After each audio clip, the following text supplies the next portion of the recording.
Mga kaibigan, once again, I am here. That I would like to reiterate some of those the very important informations that they need to be reiterated from those who are not understand by law. Those people who are not understand anything out there.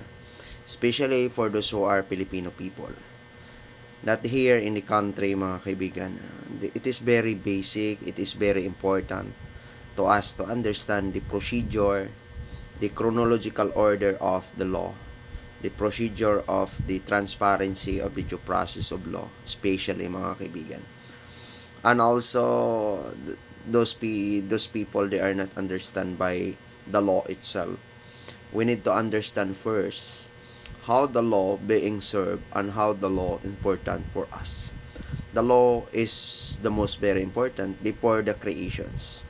Before God create for this universe, they are putting first, or they are creating first, or making a law first, because they are knowing that in order for us to be created, this universe, including the man, they will be committed a crime.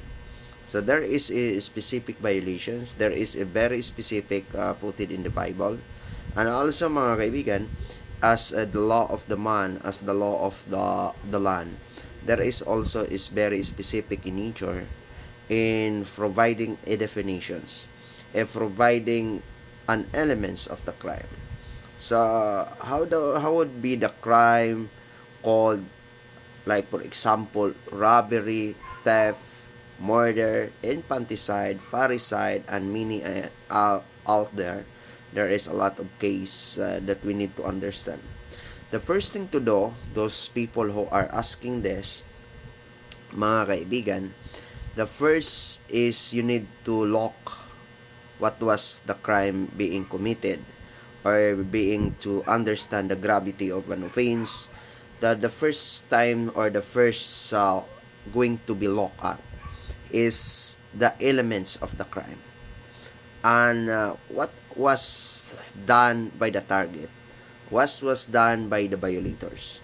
So that is called the very specific in nature, in order for us to understand what is the law about in that kinds of proceedings, in that kinds of the filing of the case.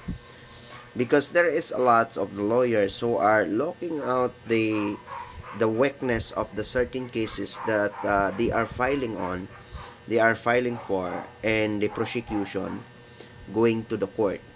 Because in the first place, we have a barangay level cases, and also if they are not being amicable settled in the barangay in 3 times of the hearing in the barangay, and then the barangay level will um, make a CFE, or the certificate of file actions, going to the police through the investigator. The investigator can be also on that particular needs, and also they will be come up into formal complaint, going to the for the elevations to the prosecution, and that the prosecution will determine, as far as we all know that the previously, it is a probable cause to determining on that certain cases that they are filed by the police, coming from the investigator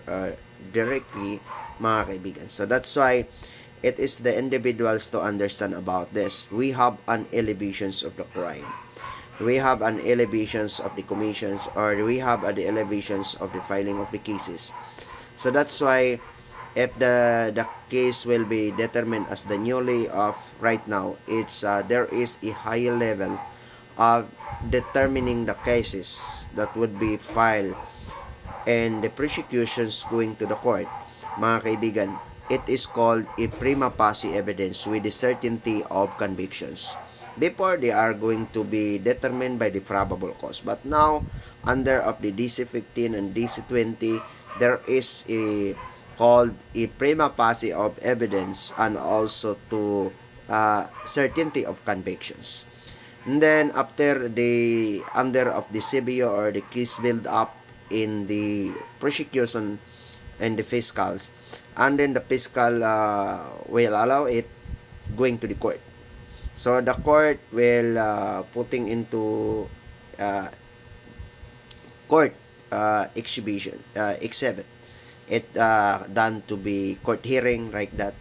If the decisions done by the court, if you want to be have a motions, and then you go to the second the another level of the court, which is the Court of Appeals, and then you are not satisfied, and then you go to the higher court of the land, which is the Supreme Court, or the last court, which is the most higher all among court here in the law of the land. So that is why, mga kaibigan, we have a procedure. If we go on from the very first, we have to settle first in the Purok chairman, and then that is the most very step by step, or the ladder rise before it going to the court. If the sample cases will be in the barangay, first will be determined and will be settled amicably in the Purok chairman. If you are not settled it, both side or the agreed parties, they are not convinced it, and then go to the barangay level, then that's the barangay level, which will be done in the 3 hearings in the barangay. That is the most very important. After that, you are not satisfied, and then you elevate that cases, dadalhin po ninyo. We are going today, police through the investigator, going to the prosecution to the court, either municipal trial court, municipal city circuit trial court, or the regional trial court. If you are not satisfied on that certain court, their decisions, and then you elevate also going to the Court of Appeals until the higher court of the land, which is the Supreme Court.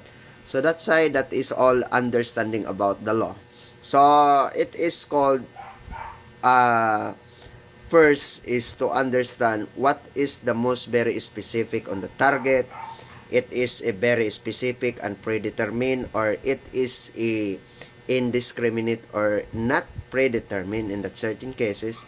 Mga kaibigan, you need to understand, we need to understand, I am not expert here. I am not expert. I'm very much to see it again. I am not expert.